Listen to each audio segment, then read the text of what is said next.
నిజాలు నిగ్గు తెలిసేటువంటి వాళ్ళు కాబట్టి ఈ వాస్తవాన్ని ఒక్కటి కూడా మిస్ కాకుండా ప్రజానికానికి తెలియజేసేట్లుగా దయచేసి రానివ్వండి. ప్రతి ఒక్కరికి ఈ విషయం చేరవేర్చే విధంగా చేయండి.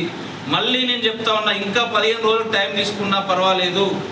విజేందర్ రెడ్డి గారిది కానీ, తిరుపతి రెడ్డి గారిది కానీ, మా ఎమ్మెల్యే ఝాన్సీ రెడ్డి మేడంది కానీ, మా యశస్విని రెడ్డి మేడంది కానీ, మా ఇన్ఛార్జ్ ఝాన్సీ రెడ్డి మేడంది కానీ, ఎవరి ప్రమేయం ఉన్నా కూడా మీరు దయచేసి అదే పనిలో ఉండండి. అదే పనిగా దాని వెంబడి తిరగండి. మీరు సాక్ష్యాధారాలు సేకరించండి. ఎంత కష్టపడైనా కూడా సాక్ష్యాధారాలు సేకరించి ప్రజల మధ్యలో వీళ్ళు తప్పు చేశారని చూపించండి. ఇది నేను క్లియర్గా చెప్తా ఉన్నా. ఇలా నిరాధారమైన ఆరోపణలు చేశారు కాబట్టి సంబంధిత వ్యక్తులు ఎవరైతే నిన్న బస్వ మల్లేశం, చింత రవి అనేటువంటి ఇద్దరు ఎవరైతే ఉన్నారో వారిద్దరికి సంబంధించి నా ప్రతిష్టకు భంగం కలిగించారని చెప్పేసి, నిరాధారమైన ఆరోపణలు చేశారని చెప్పేసి వారి ఇరువురు పైన నేను ఈరోజు పోలీస్ స్టేషన్లో కేసు నమోదు చేయబోతా ఉన్నా. దీని మీద వారు తగ్గినా మా మేడం కానీ మేము కానీ తగ్గేటువంటి పరిస్థితి లేదు.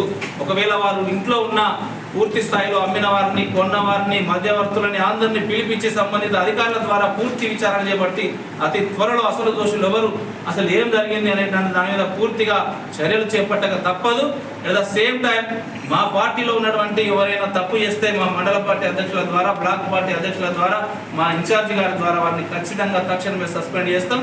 అందులో అనుమానమే లేదు. ఇంతకుముందు మా పెద్దలు చెప్పినట్టు ఇది ప్రజాపాలనకు సంబంధించిన కాంగ్రెస్ పార్టీ కాబట్టి పార్టీ పరంగా వాళ్ళన్నీ కూడా ప్రజలకు న్యాయం జరిగే విధంగా తీసుకుంటారు.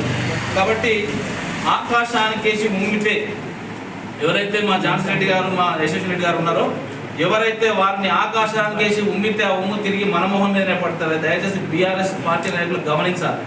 మీరు ఇలా ఒక మంచి వైట్ పేపర్ను ఒక ప్రజా సేవ చేయడానికి వచ్చినటువంటి వ్యక్తుల మీద నిరాధారమైన ఆరోపణలు చేసి ఏదో చేయాలని బురదల్లే కార్యక్రమాలు చేస్తూ ఉన్నారు. మీరు పైకి ఉమ్మితే అది మళ్ళీ తిరిగి మీ మీదనే పడుతుంది. అది దయచేసి గమనించాలని చెప్పి మీ అందరికీ కోరుతూ ఈ సమావేశం కల్పించిన మరొకసారి మీకు అందరికీ ధన్యవాదాలు తెలియజేస్తూ ముగిస్తున్నాను.